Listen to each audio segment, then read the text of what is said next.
Yang mana yang lebih dulu yang mau didengarkan? Nanti kami Oke. dari Jadi Pak Dedi. para saksi nanti dengarkan pertanyaan dari kuasa pemohon, ya. Silahkan dari kuasa pemohon. Terima kasih Yang Mulia. Yang saya muliakan Pak Dedi dan Mas Teguh. Kami mengenal Pak Dedi adalah mantan Bupati Purwakarta, mantan anggota DPRD Purwakarta, mantan anggota DPR RI. Beliau adalah tokoh masyarakat Sunda, Jawa Barat, dan juga tokoh nasional. Dalam agenda terakhir ini, kami melihat beberapa aktivitas Bapak yang harusnya ikut kampanye menjadi calon gubernur, tapi kok sangat fokus turun ke kota Cirebon.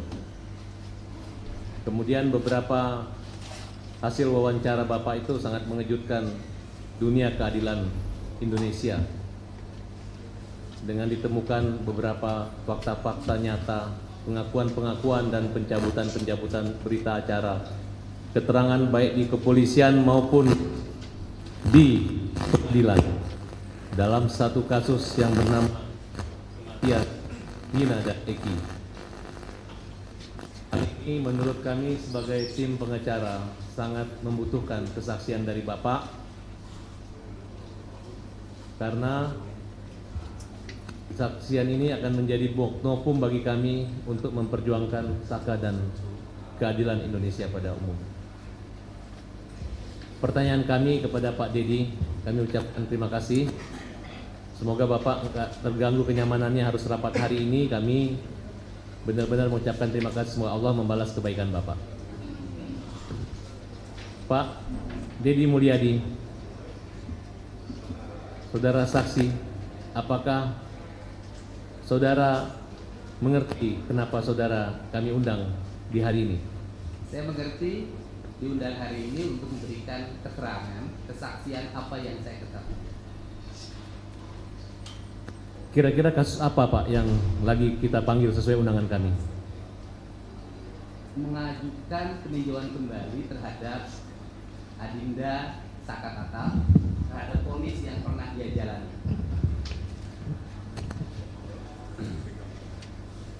Apa pendampingan atau menelusuri ini merupakan bagian pekerjaan dari Bapak atau dan kepedulian buat Bapak? Iya, pendampingan bukan pekerjaan saya, tetapi sebagai warga negara Indonesia, saya memiliki kewajiban untuk menyampaikan berbagai informasi yang belum diketahui publik, yang belum diketahui oleh penyidik, agar saudara Saka Tatal bisa diposisikan pada posisi yang sebenarnya. Apa yang membuat Bapak tertarik, tergugah hati Bapak untuk turun sejenak di kota Cirebon? Keterpanggilan jiwa, karena ada masyarakat yang tidak berdaya menghadapi berbagai tuduhan, tuntutan, dan hukuman yang dialami tanpa sempat memberikan pembelaan yang sempurna dalam perjalanan hukumnya. Apa yang Bapak petik, Bapak rangkum, Bapak sampaikan kepada kami, kepada majelis? Titik ketidakadilan itu apa? Temuan Bapak yang Bapak dapatkan? Temuan yang saya dapatkan telah saya sajikan di channel YouTube Kang Dedi Mulyadi Channel. Dari seluruh temuan itu, saya yakin penyidik, siapapun yang punya hati pasti bisa melihat apa yang sebenarnya terjadi pada kasus ini. Bapak pernah mewawancarai Saka Tatal? Pernah. Nilai-nilai apa yang Bapak dapatkan? Iya, nilai yang dapatkan pertama dari sisi kemanusiaan. Saudara Saka Tatal pada usia remaja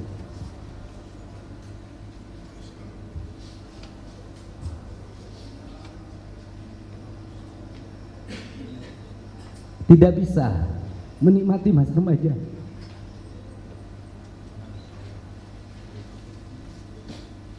Dan dia harus melewati penjara dalam kurun waktu yang lama. Mengalami tekanan psikologi, tekanan fisik yang harus dia alami. Dan yang saya kagumi adalah setelah bebas, dia menyatakan menggugat pada negara bahwa dia tidak bersalah. Sikap ini adalah sikap patriotik anak muda Indonesia yang harus menjadi contoh. Bapak bertemu keluarganya, kakaknya, ibunya? Saya tidak hanya bertemu kakaknya. bertemu kakaknya waktu pertama kali saya berkunjung dan bertemu saudaranya bernama Sadikun. Pak Dedi pernah ke rumahnya? Saya pernah ke rumahnya. Ada motor atau ada kekayaan atau nilai-nilai sosial yang tinggi di situ yang Bapak temukan? Iya, saya lihat hanya ada rumah yang dalam posisi ya rumah yang sangat jelek. Kemudian berapa orang yang sudah Bapak wawancarai saat itu? Kalau sampai saat ini mungkin sudah puluhan ya, saya sudah nggak bisa menghitung. Tetapi yang menyangkut Saka Tatal yaitu mencoba memahami peristiwa apa yang dialami oleh saudara Saka Tatal pada tanggal 27 Agustus 2016. Apa yang saudara ketahui berdasarkan informasi yang diwawancarai tentang keberadaan Saka Tatal tahun 2016 tersebut? Dari channel yang saya ungkapkan ke publik pada tanggal 27 Agustus 2016, saudara Saka Tatal berada di rumah. Dia berada di rumah neneknya dan berada di rumah Sadikun. Kemudian pada waktu itu dia nongkrong-nongkrong sampai malam hari di rumahnya Sadikun. Pada waktu itu ada motor saudara Irfan yang mogok karena mengalami gangguan kabilator. Kemudian motor yang mogok itu diteleponlah yang punya bengkel bernama Heri oleh Sadikun untuk apakah bisa memperbaiki motor Irfan, dan Heri mengatakan bisa. Kisaran pukul 10 malam mereka menceritakan pergi bersama-sama. Satu, saudara Saka Tatal dibonceng oleh Sadikun. Yang kedua, saudara Irfan membawa motor yang mogoknya sendiri. Yang ketiga, saudara Raja almarhum membonceng Kodir, dan Kodir bertugas untuk nyetep. Mohon maaf, nyetep itu adalah kakinya Kodir didorongkan pada motornya Irfan agar bisa berjalan. Kemudian setelah mereka berangkat masuk ke flyover. Di flyover itu Sadikun menceritakan ada kerumunan orang, ada polisi di situ. Dan Sadikun berkesimpulan bahwa itu adalah operasi tilang. Sehingga karena dia tidak bawa surat-surat motor, dia tidak jadi lewat ke flyover. Dia turun ke jalan arteri yang bawah. Kemudian mereka akhirnya sampailah ke bengkel Heri. Dan bengkel Herinya motornya diperbaiki. Dari seluruh rangkaian yang saya lakukan bersifat mendadak. Dalam bahasa hukumnya mungkin rekonstruksi, kalau saya tidak punya kewenangan untuk itu. Semua alur berjalan sempurna, tidak ada yang satu sama lain saling bertentangan. Kalau mereka berbohong, membuat skenario, saya pikir tidak akan bisa melakukan menceritakan sebuah rangkaian perjalanan seperti itu. Cara seperti itu hanya bisa dilakukan oleh orang-orang yang benar dan jujur dalam menyampaikannya. Yang Bapak temukan wawancara dengan siapa yang mendukung keterangan Bapak ini? Apakah Teguh? Wawancara yang waktu itu semua diwawancara. Ya, yang intinya yang mengetahui keberadaan Saka. Saka itu yang pertama, Sadikun. Kemudian yang kedua, Kodir, yang sekarang kakinya patah karena saya berkunjung ke rumah Kodir langsung. Kemudian yang ketiga, Irfan. Yang empat, Heri yang punya bengkel. Dan saya bertanya pada mereka, kenapa seluruh pernyataan ini tidak disampaikan dulu pada sewaktu sidang? Mereka menjawab, kami menyampaikan, cuman diabaikan. Ada pertanyaan hukum kami yang kami pertanyakan adalah kenapa pernyataan mereka di muka hukum yang diambil di atas sumpah oleh hakim itu diabaikan, sedangkan saudara Dede dan Aep yang tidak menyampaikan di depan majelis hakim dan tidak diambil di atas sumpah justru dijadikan dasar putusan.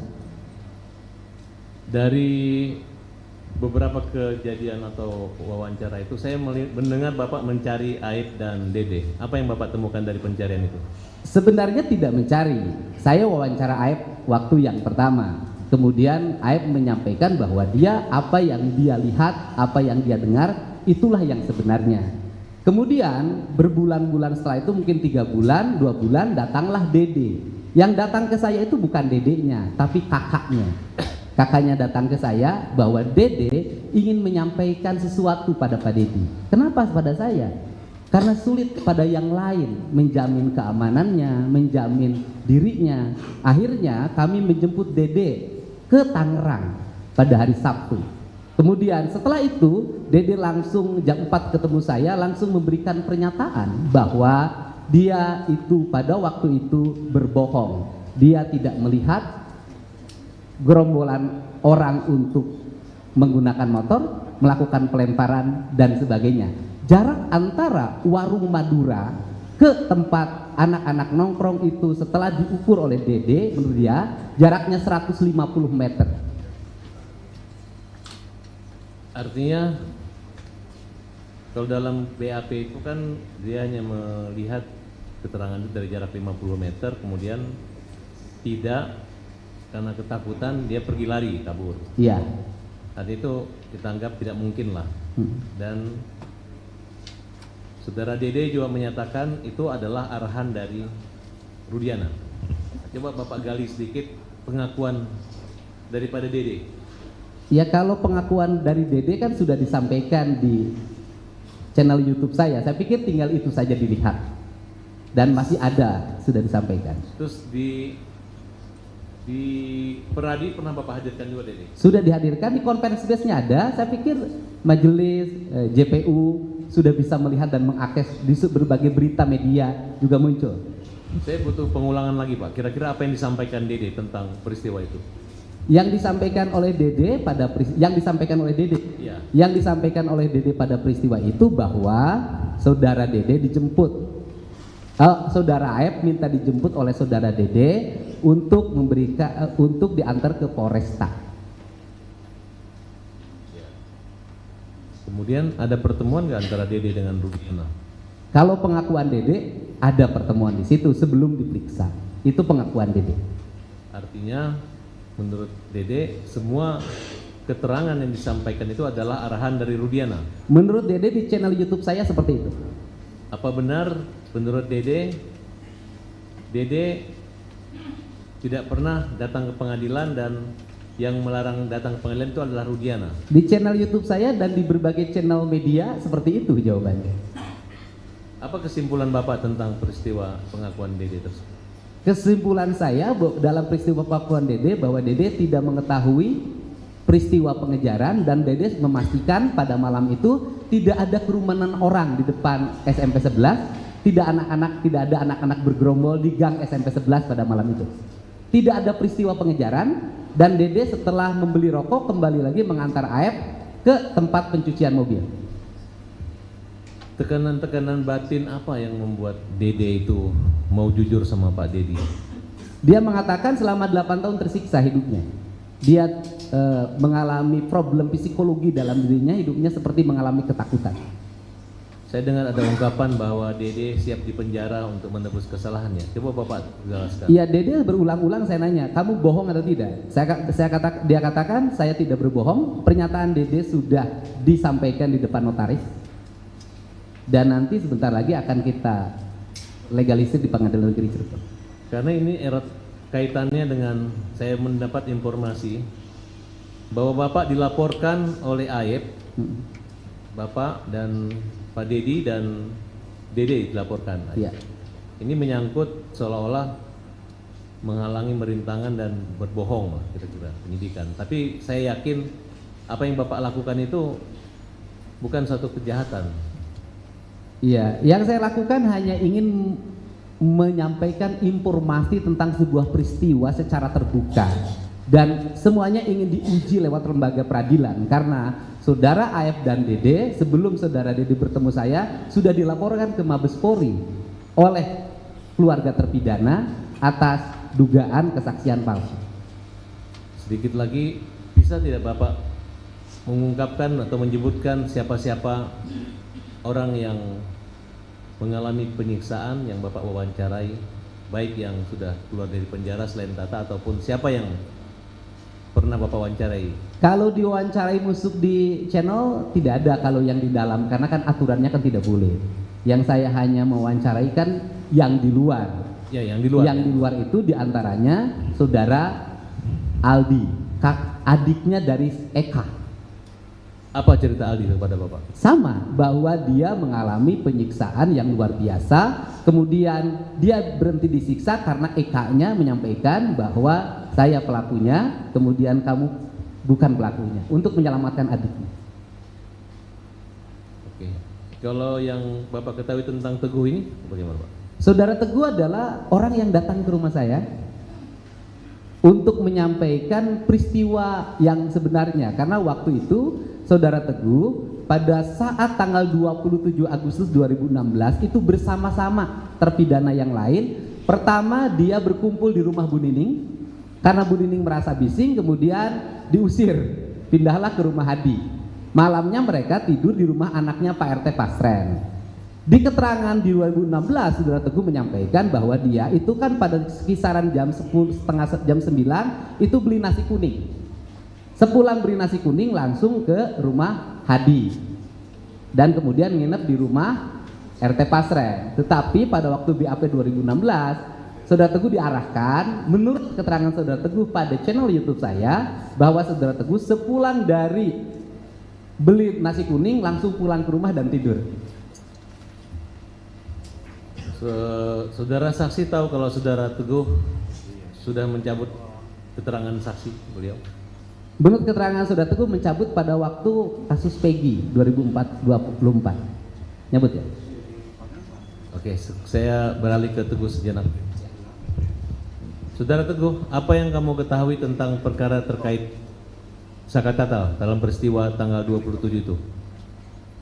Pada malam kejadian, apa yang Teguh ketahui? Saya tidak tahu Saka. Kalau Tapi Teguh kenal Saka?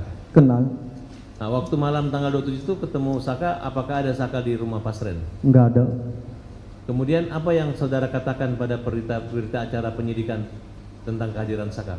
Ya Teguh cerita yang 5 itu Eka, Eko, Hadi, Jaya, Supri, terus Teguh, Okta, Udin, sama Pram bilangnya gitu. Cuman ya itu kata Kenapa di BAP ada nama Saka?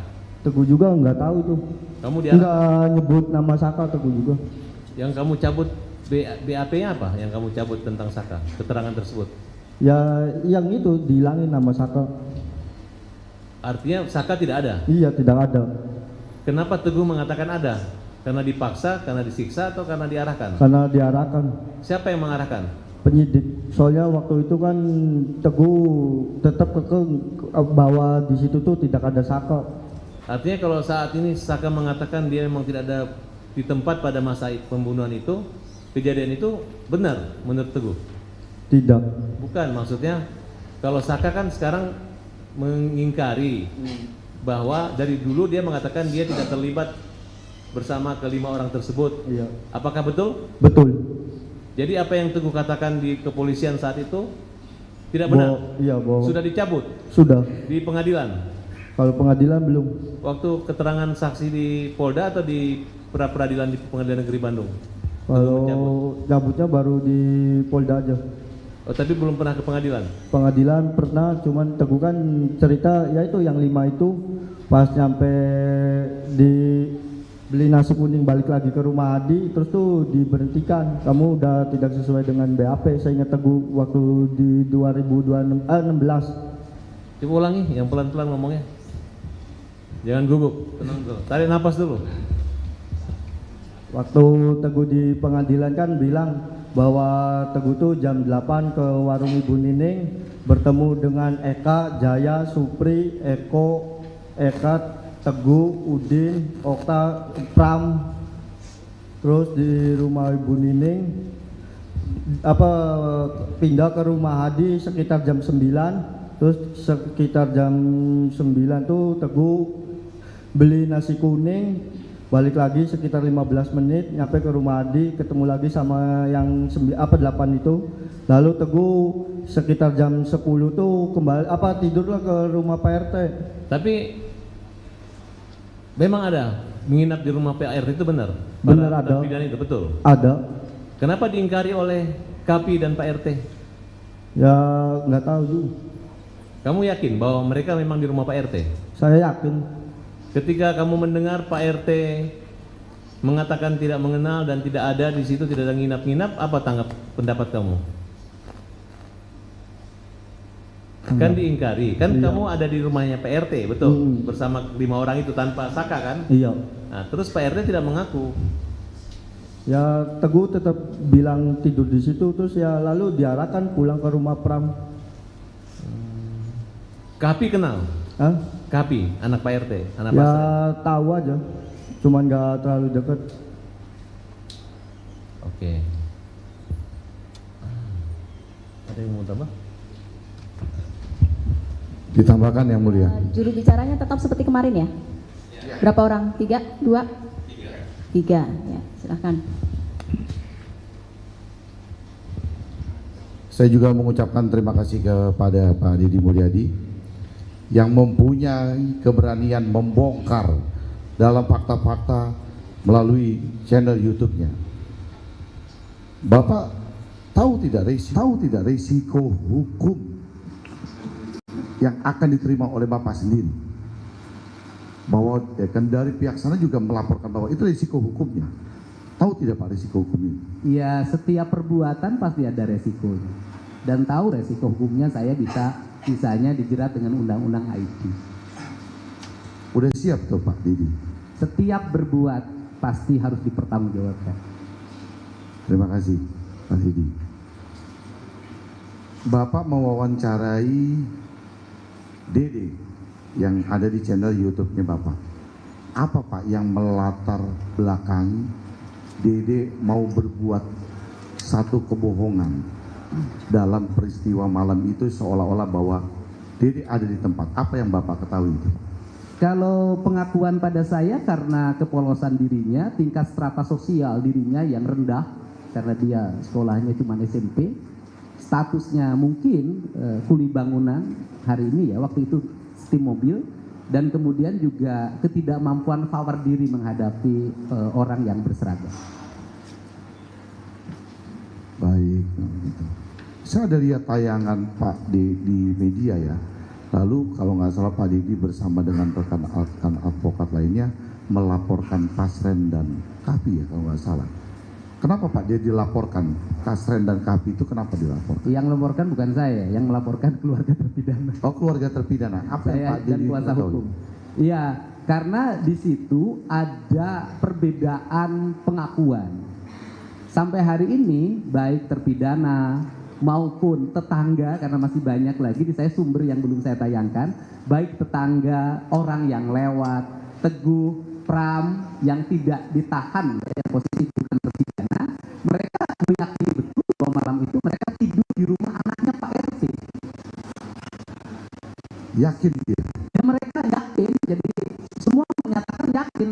Jadi keyakinannya bukan hanya terpidana, orang yang tidak terlibat pidana pun yakin. Yang terakhir yang sampai ke saya nanti saya tayangkan adalah bekas ketua penyelenggara Agustusan, karena dia melihat pagi-pagi anak-anak itu tidur di rumah Pak RT dan jendela rumahnya karena dia tetangganya. Lalu kemudian kalau menurut saudara saksi ya, kalau menurut saudara saksi, hasil investigasi secara independen sendiri yang dilakukan oleh Pak Deddy Mulyadi, seluruhnya sudah hampir diwawancarai oleh Pak Deddy. Apa kesimpulan sedikit oleh Pak Deddy, artinya bahwa pandangan dari Pak Deddy, kasus ini seperti apa? Iya, saya kan tidak boleh menyimpulkan. Yang berhak menyimpulkan adalah majelis. Pandangan hati saya adalah ada ketidaksempurnaan di dalam proses penyelidikan, penyidikan, penuntutan dari kasus ini. Ada ketidaksempurnaan, banyak fakta-fakta dan yang tidak dihadirkan secara sempurna. Baik, cukup yang mulia dilanjut. Izin yang mulia. Ya, saudara saksi Teguh, saya mau tanyakan, apakah saudara memiliki pengetahuan bahwa pemohon Saka Tatal tergabung dalam geng motor? Tidak. Tidak. Iya. Jadi Saka Tatal tidak tergabung dalam geng motor? Tidak. Kalau teman-teman yang lain, Sudirman, Jaya, Eka Sandi? Tidak. Tidak juga? Iya. Oke. Saudara saksi Kang Deddy Mulyadi, ya kami secara umum tahu Kang Deddy punya channel YouTube, tapi tentu tidak semua kita mungkin sudah nonton, dan ini forum yang mulianya untuk menyampaikan. Ya. Jadi saya ingin menanyakan kepada Kang Deddy. Kang Deddy tadi sampaikan bahwa Kang Deddy sudah berbicara dengan AF. sudah mewawancarai. Sudah wawancara AF. Keterangan apa yang disampaikan AF kepada saksi Dedi dalam wawancara tersebut? Baik, saya jelaskan. Ya. Waktu saya mewawancarai AF meyakinkan pada saya bahwa dia melihat terpidana mengejar Eki dan Pina menggunakan motor sebanyak 8 orang sebelumnya melakukan pelemparan. Dan dia melihat itu ketika dia sedang membeli rokok pada malam hari. Nah, kemudian saya jelaskan. Dari penjelasan AF itulah saya penasaran. Ya. Karena AF menyatakan bahwa dia membeli rokok pada malam hari, melihat anak-anak itu melakukan pengajaran. Walaupun dari pengejaran 8 orang itu bertentangan ketika Peggy Setiawan ditangkap. Karena apa? Tidak jadi 8, jadi 9. Kalau ditambah 2 DPO yang kemudian dihilangkan oleh Polda Metro, kemudian jadi 11. Polda Jabar jadi 11. Sebenarnya agak bertentangan. Kemudian saya datanglah ke SMP 11 pagi harinya. Ya. Kemudian saya mencoba berjalan. Pertama yang saya temui adalah warung nasi di depan seti mobil tempat Ayat dan Dede bekerja. Ya. Kemudian dia mengatakan bahwa kami tidak menjual rokok. Dan jam 4 sore warung kami tutup. Kemudian saya mencoba lagi mencari penjual rokok. Ternyata penjual rokok yang tersisa yang buka malam hari di tahun 2016 itu ada satu penjual namanya Warung Madura. Ya. Jarak dari Warung Madura ke tempat yang tuduhan anak-anak kumpul itu kurang lebih waktu itu 120 meter. Ya. Nah, setelah itu sudah beberapa lama, lebih dari 1 bulan, pemilik warung Maduranya bertemu dengan saya dan saya tanya, apakah Aep dan Dede pernah beli rokok? Waktu itu Aep aja saya tanya. Dia katakan memang ada. Tetapi peristiwa pelemparan dan peristiwa pengejaran tidak pernah ada menurut yang punya warung Madura, baik suaminya maupun istrinya. Apalagi jarak yang warung Madura yang waktu itu ditunjukkan oleh Aep itu lebih jauh dibanding yang sekarang. Jaraknya hampir 150 meter. Ya. Apakah dari warung Madura itu ke tempat 8 orang yang mengejar motor Eki yang ditumpangi oleh Vina itu dapat terlihat? Tidak akan kalau malam hari. Siang pun jauh. Oh. Jadi tidak akan terlihat? Tidak akan terlihat. 120 meter apalagi sekarang itu 150 meter, bukan 120. Jauh jaraknya. Ya. Ya. Saudara saksi mendapat somasi dari Pak Rudiana ya? Mendapat somasi lisan. Ya, somasi lisan dari Pak Rudiana. Ya. Yang disampaikan secara terbuka. Ya. Saudara saksi mendapatkan, dilaporkan ya sebagai terlapor oleh Aep. Iya, di Polda Metro. Ya. Bisa saudara saksi sampaikan di forum yang mulia, apa yang melatar belakangi ya dari pengetahuan saudara saksi, kenapa saudara saksi diberikan somasi oleh pihak Rudiana melalui kuasa hukumnya dan dilaporkan oleh pihak Aep? Silakan. Karena saya menayangkan pernyataan dari saudara Dede yang mengatakan bahwa saudara Dede tidak pernah melihat pengejaran, tidak pernah melihat pelemparan, dan saudara mengatakan pengejaran dan pelemparan itu bohong. Itu latar belakang laporan polisinya Aep? Iya. Oke. Kalau yang Pak Rudiana? Pak Rudiana mungkin, kalau saya mungkin ya, saya nggak tahu dasarnya, mungkin keterangan saudara Dede yang mengatakan sebelum diperiksa dia diarahkan oleh Pak Rudiana. Oh. Cukup. Pak Dedi, apakah Pak Dedi pernah melakukan penelusuran kepada keluarga Vina? Pernah. Apa Pak yang didapatkan dari situ? Yang didapatkan yang pertama bahwa penjelasan dari ibunya Peggy pada waktu peristiwa tanggal 27 Agustus 2016, Peggy tidak berada di rumah, tapi berada di Bandung bekerja dengan bapaknya. Vina. Vina. Iya, keluarga Vina. Oh iya, baik. Kedengarannya Peggy. Peggy tadi bilang. Vina, sorry. Oh, Vina. Ya baik. Saya pernah mewawancarai kakaknya Vina. Kakaknya Vina menyampaikan dalam channel wawancara saya begini cerita kakaknya Vina di channel saya, bahwa dia mendengar kabar adanya kecelakaan yang dialami oleh Vina dan Eki. Kemudian beberapa hari setelah itu dia bertanya ke Pak Rudiana, menanyakan HP Vina gitu. Nah kemudian juga pada waktu itu dia mendengar ada yang kesurupan, namanya Linda. Yang kesurupan itu kemudian menurut di channel saya, mudah-mudahan tinggal dilihat, menurut kakaknya Vina itu direkam. Rekamannya diberikan pada Pak Rudiana. Nah dari rekaman itu di kesurupan itu menunjukkan bahwa Vina itu meninggal bukan karena kecelakaan, tapi karena dibunuh, kan gitu, karena dibunuh, kan gitu, dan menyebut nama orang, menyebutnya Egi di rekaman YouTube saya itu sambil menunjuk-nunjuk seperti ini, gitu, itu. Jadi hanya dari rekaman yang itu diberikan oleh Pak Rudiana gitu? Ya menurut kakaknya Vina rekamannya diberikan ke Pak Rudiana, tinggal dicek di channel YouTube saya. Baik, makasih. Saudara saksi beragama Islam? Islam. Alhamdulillah. Sepengetahuan saudara saksi percaya nggak dengan kesurupan? Saya tidak percaya. Karena apakah dengan kesurupan saudari Vina ini mengarahkan saudari percaya dengan apakah latar belakang itu sehingga saudara ikut juga menjadi bagian penuntun arah kesurupan tersebut? Dari sisi sains yang saya miliki dan keyakinan yang saya miliki, saya tidak percaya adanya kesurupan. Kesurupan hanya dialami oleh orang-orang yang mengalami lemah dalam mental. Artinya kesurupan dalam Vina yang dalam Linda itu saudara kesampingkan ya? Tidak percaya terhadap kesurupan. Baik. Kan karena nanti ruhnya nggak bisa dihadirkan di pengadilan. Oke, saudara saksi, pertanyaan saya tambah. Sejauh apa saudara saksi mengenal Dede? Apakah mengenal juga saudaranya atau orang tuanya? Baru mengenal sekarang setelah dia datang ke rumah. Kenal bapaknya? Tidak. Saya dapat informasi katanya ayahnya Dede sering berkomunikasi dengan Pak Dede. Oh tidak pernah, ayahnya kan sudah meninggal, kesurupan kan.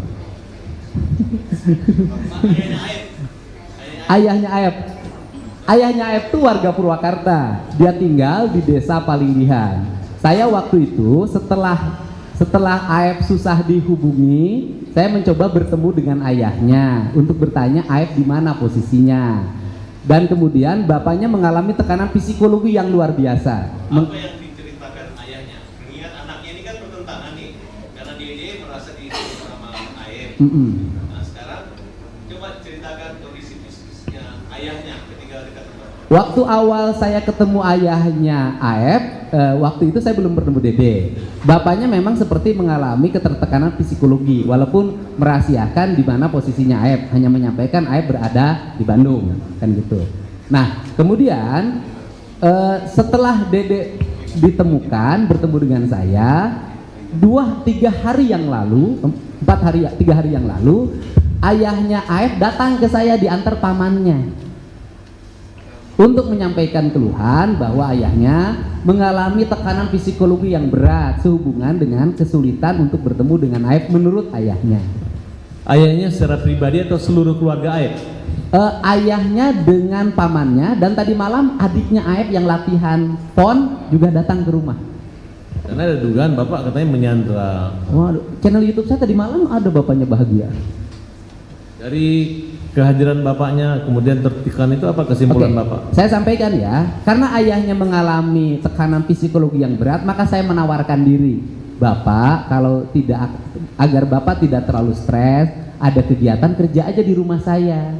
Dan akhirnya ayahnya menyambut dengan gembira. Dia ngurus ayam, ngurus ikan, dan bisa dilihat tadi pagi jam 5 dia sudah bangun, sudah ngasih makan ayam, sudah dalam posisi sangat tidak depresi dan happy. Dan saya katakan persoalan beda pemahaman saya dengan Aep itu urusan pribadi masing-masing, tapi urusan saya melindungi orang tua karena saya sudah tidak punya bapak agar hidupnya tenang dan nyaman, itu adalah kewajiban saya sebagai manusia.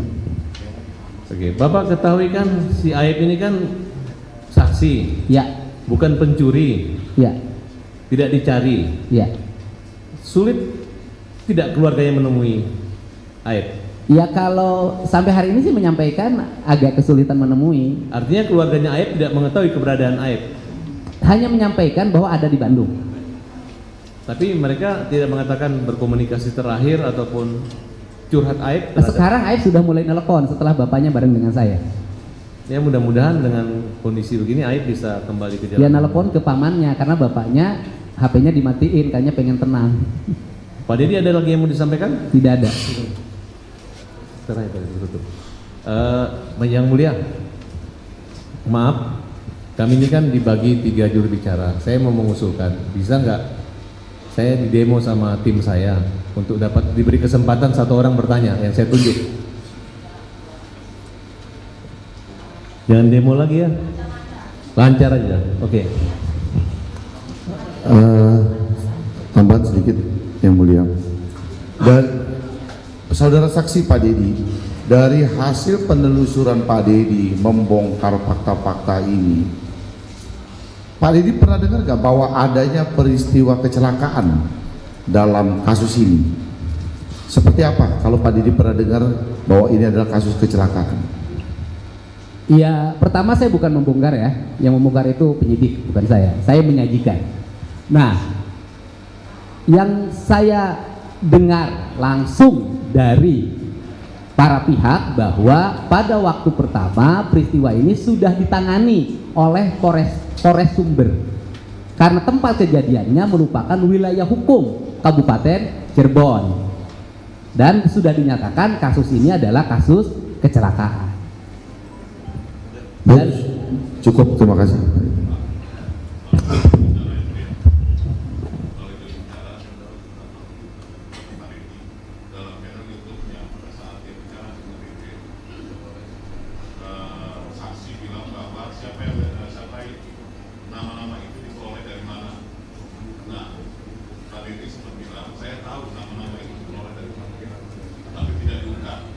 Bisa dijawab, Pak Dedi? oh, di channel YouTube saya itu kan nama-nama itu diperoleh dari mana, tinggal baca BAP. Di BAP kan sudah ada keterangan dari pelapor, di mana pelapor itu sudah menemukan nama-nama itu. Kan ketika melapor di BAP yang saya baca, itu saya jadi PH. Baca itu kan pelapor sudah menyampaikan nama-nama yang dilaporkan. Nama-nama yang dilaporkan sumbernya dari mana itu hak penyidik nanti untuk mengungkap. Saudara saksi, yang dimaksud pelapor siapa? Pelapor kan Pak Rudiana. Terima kasih. Cukup yang mulia. Cukup yang mulia.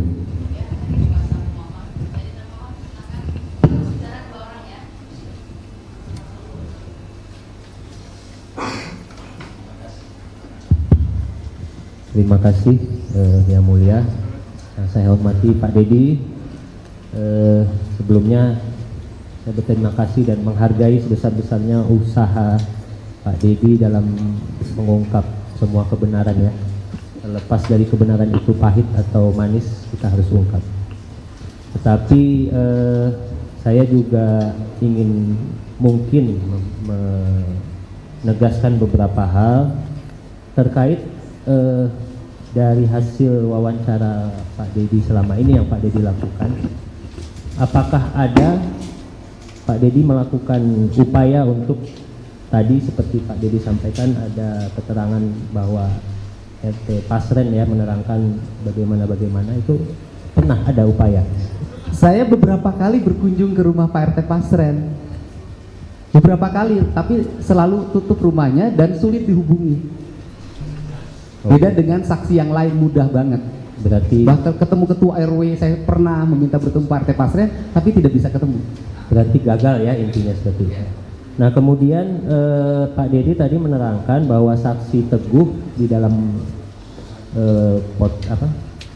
YouTube-nya menerangkan bahwa tidak pernah melihat Sakatata ya seperti itu. Dan itu saksi Teguh kemudian mencabut ya, benar ya seperti itu. Nah, saya juga ingin menegaskan bahwa memang sebenarnya dari awal berkas perkara dan keterangan saksi Teguh menerangkan tidak pernah melihat Sakatatal ada di lokasi seperti itu. Nah, sehingga saksi Teguh ini memang tidak dijadikan saksi dalam perkara Sakatata. Itu fakta yang ada dalam berkas perkara dan putusan pengadilan gitu ya. Baik, saya jelaskan. Di channel YouTube saya, Saudara Teguh tidak menjelaskan masalah Sakatata.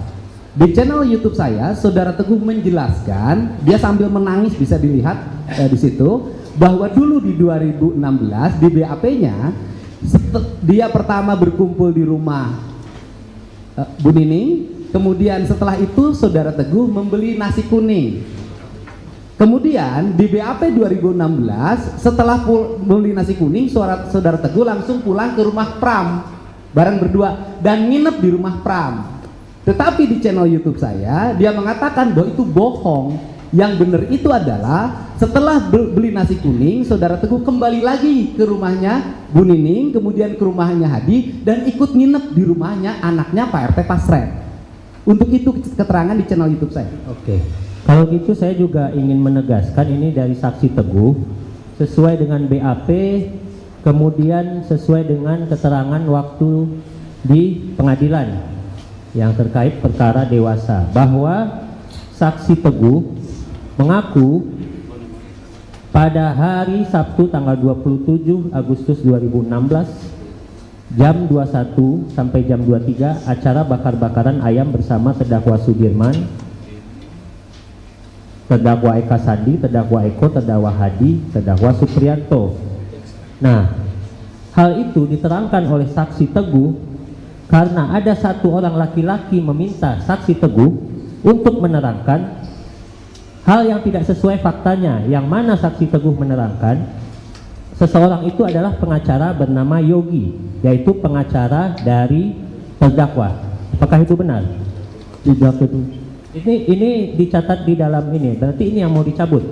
Itu ya belum dicabut satu waktu. Berarti yang mau dicabut yang ini. Iya. Berarti tidak benar keterangan ini. Iya. Seperti itu ya. Iya.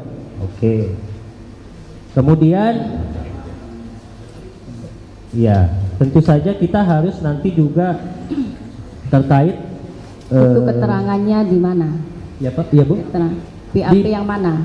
Di putusan Bu. Di putusan yang serta di mana? BAP Kan ada atas nama beberapa Teguh. putusan. Putusan Ada 3 nomor putusan. 4, putusan nomor 4 2017 atas nama saksi Teguh Wijaya. Di sana saksi Teguh menerangkan seperti itu. Oke. Nah, kemudian ini mungkin kita langsung ke pokok permasalahan saja ya Pak Teddy dan Pak Teguh, karena saya pikir ini sudah terlalu melebar kemana-mana. Karena menurut kami pada awalnya memang tim dari pemohon menyatakan bahwa ini adalah kecelakaan lalu lintas tunggal, tetapi mungkin dari sebagian besar apa yang Pak Dedi sampaikan, kami ingin menegaskan apakah Pak Dedi memang bisa menyatakan bahwa itu ada kecelakaan tunggal dan memang Pak Dedi menyaksikan sendiri atau bagaimana mengetahui sendiri ada peristiwa kecelakaan seperti itu. Nah, sebentar ya sebelum dijawab. Ini berdasarkan cerita, ya, bukan berdasarkan ia berada di situ. Jadi ya, makanya sebentar, gantian bicaranya. Dari tadi kami kan pasif ya, sekarang kami ingin bicara lah, ya. Jadi ini atas keterangan ini ada cerita dari orang yang bercerita, ya. Posisikan bahwa ini adalah saksi, bukan terdakwa. Jadi jangan diarahkan, jangan ditekan, jangan dipaksa untuk keterangannya. Bebaskan untuk saksi berbicara. Siap, Majelis. Gitu ya. Kami hanya ingin menegaskan supaya itu dicatat di tetap akan dicatat dalam berita acara. Semua persidangan, semua apa yang terjadi dalam persidangan tetap dicatat dalam berita acara. Terima kasih, Majelis. Terima kasih, Pak. Terima kasih. Saya lanjutkan, Pak Dedi.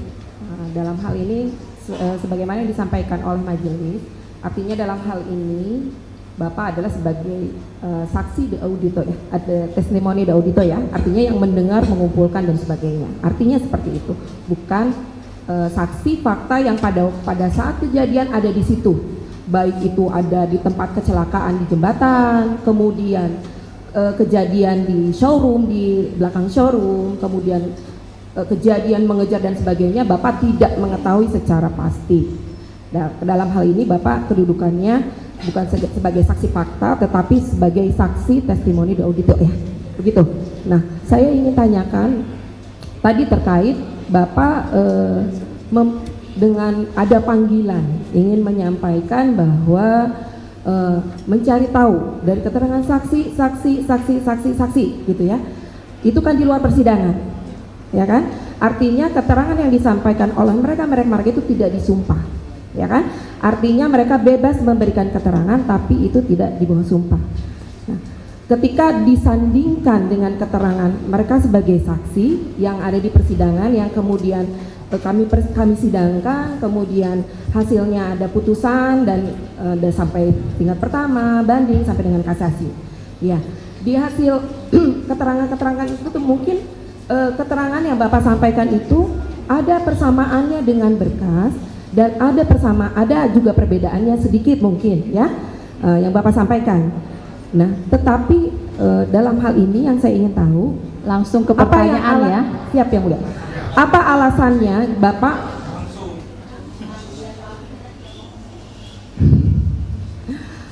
yang menjadi alasan Bapak untuk melakukan istilahnya sendirilah, maksudnya melakukan pemeriksaan atau pembuktian sendiri? Tidak, artinya kan perkara ini muncul itu setelah adanya SPDP masuk ke kejaksaan, kemudian penangkapan Peggy dan sebagainya.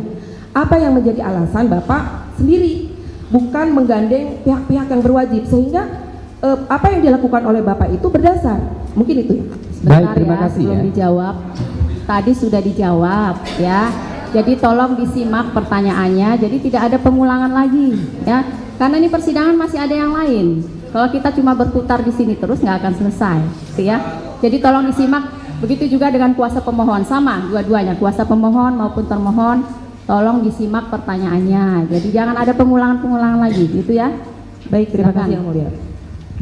Saya hanya ingin lebih mendetail aja Bu, artinya tadi kan sudah memang mengatakan bahwa itu panggilan jiwa. Artinya maksud saya, kalaupun seperti ini kan, iya. Jadi maksud saya tadi Bapak itu melakukan itu sendiri, kenapa tidak menggandeng pihak kepolisian? Yang pertama bahwa saya tidak punya kewajiban untuk bekerja sama dengan siapapun. Karena tugas saya aja menyajikan informasi. Informasi ini bisa digunakan oleh kuasa hukum, bisa digunakan oleh jaksa, bisa digunakan oleh penyidik. Dan seluruhnya kan terbukti hari ini bahwa seluruh data informasi yang saya sampaikan bisa menjadi landasan bagi PK-nya Sakatata. Dan nanti bisa menjadi landasan bagi PK-nya 7 terpidana. Dan kemudian para pihak yang berkeberatan terhadap berbagai kesaksian yang diduga palsu 2016 semuanya berproses, dilaporkan ke Mabes Polri. Apa yang saya lakukan sesungguhnya adalah bagian dari upaya saya untuk membantu alat penegak hukum agar mendapat informasi yang sempurna terhadap peristiwa ini. Baik, terima kasih. Sekarang untuk Pak Teguh ya. Teguh kan hadir sebagai saksi bukan di perkara Sakatata ya, tapi di perkara yang dewasa, betul? Betul. Betul ya. Jadi dalam hal ini Teguh tidak ada kaitannya dengan Sakatata, betul? Betul. Betul. Kemudian kalau untuk tadi Teguh mengatakan, Mas Teguh ini mengatakan bahwa saya mencabut keterangan dan sebagainya, itu memang keterangan itu memang di dalam berkas perkara, memang Pak Teguh tidak menerangkan bahwa saya berada bla bla bla bla di rumah itu, tapi itu adalah keterangan yang diminta oleh seseorang yang tadi dijelaskan oleh rekan saya, bahwa pada waktu itu ada seseorang yang datang ke tempat untuk Pak Teguh mengatakan hal seperti itu, betul? Tidak. Jadi yang ada di rumah itu siapa?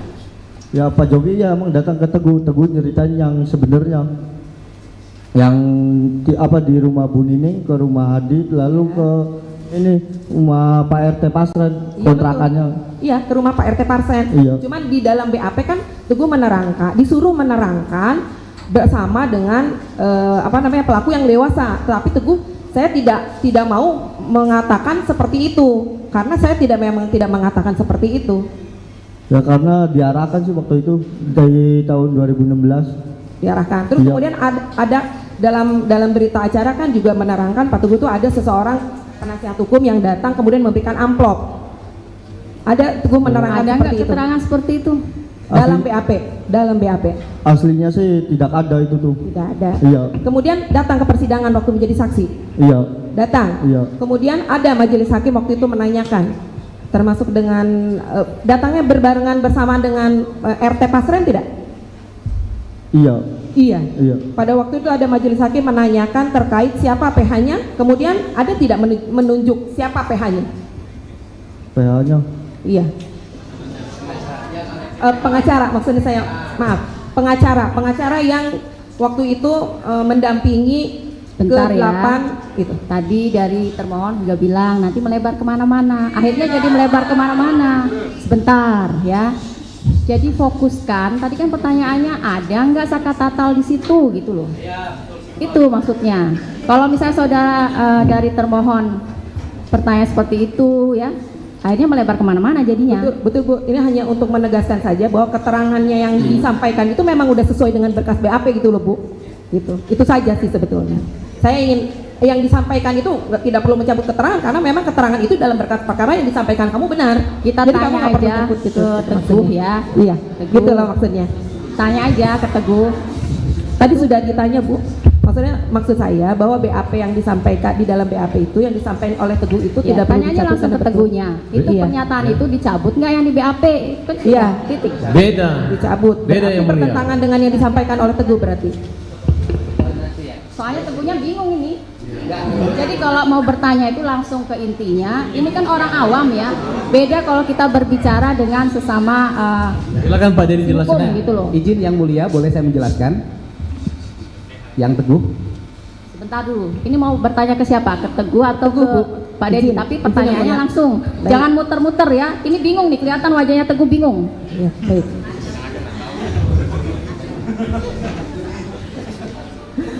Saya tidak membuat Teguh bingung, tidak. Iya, saya sudah menyampaikan ke Iya. channelnya Pak Dedi. Nanti Pak Dedi yang Saya hanya ingin bertanya kepada Teguh Pak. Nanti ada tadi kesempatan Bapak kan sudah selesai. Jadi Teguh kan menceritakan mencabut keterangan, Iya. ya kan? Mencabut keterangan bahwa saya pada waktu itu disuruh memberi keterangan saya berada di rumah berada di rumah RT Pasren, tidur di sana. Dalam BAP keterangannya bersama dengan para terdakwa yang 8. Betul nggak itu? Tidur di rumah Pasren bersama 8 terdakwa yang lain. Ya betul, saya tidur di rumah Pak RT Pasren. Kalau yang tidur di rumah Pram tuh diarahkan. Enggak, maksudnya saya nggak nanya itu, saya nanya betul berarti Teguh tinggal tidur di rumah RT Pasren. Iya betul. Bersama dengan 8 terdakwa yang lain atau tidak? Iya, bersama. Bersama. Iya. Cukup yang mulia. Sama yang 5 narapidana. Dan 8, 5 kan? 5. Teguh, didengarkan dulu pertanyaannya, mau dijawab ya. Ya, ya. Kalau Ripaldi mah saya tidak kenal itu, bukan orang situ. Ya, jadi berapa orang yang temannya nginap di rumah Pak Pasren? Eka, Eko, Jaya, Hadi, Supri. Nah, berapa Jadi- orang itu? 5. 5. Interupsi yang mulia, saya sampaikan, Pak Bu Jaksa, ini yang membedakan keterangan ini adalah kontra daripada keterangannya Pak Pasren. Sedangkan Ibu Jaksa seolah-olah mengarahkan bahwa seperti itu ceritanya. Padahal kejadian yang di rumah Pak Pasren itu benar nginap, kalau mereka nginap di situ tidak ada kasus pembunuhan di sana. Tapi karena Pak Pasren mengaku tidak ada orang itu, ya dianggap bahwa gara-gara nggak ada di rumah Pak Pasren maka mereka lah pelakunya. Kira-kira seperti itu kan? Iya. Yang mulia, Itu ceritanya, jangan penasihat balik-balik hukum juga pertanyaannya. menyimpulkan Ya, ya. sendiri yang mulia. Silahkan dari termohon, ini waktunya untuk termohon. Sudah? Mungkin cukup ya mulia. Cukup. Cukup ya. Yang mulia, Gimana? kami mau nambah sedikit. Pak Dedi, sepengetahuan Pak Dedi dari kesimpulan dan hasil Bapak menjalani semua tanya jawab ini murni pembunuhan berencana pemerkosaan atau kecelakaan? Kalau berdasarkan penelusuran yang saya lakukan dan mencoba mengkonfirmasi dari berbagai saksi, kalau menurut saya ini kasus kecelakaan murni. Kalau menurut Teguh, ini kecelakaan murni atau pembunuhan atau pemerkosaan? Ya setahu Teguh mah tadinya kecelakaan tunggal. tidak ada pembunuhan. Cukup. Terima kasih Yang Mulia. Terima kasih.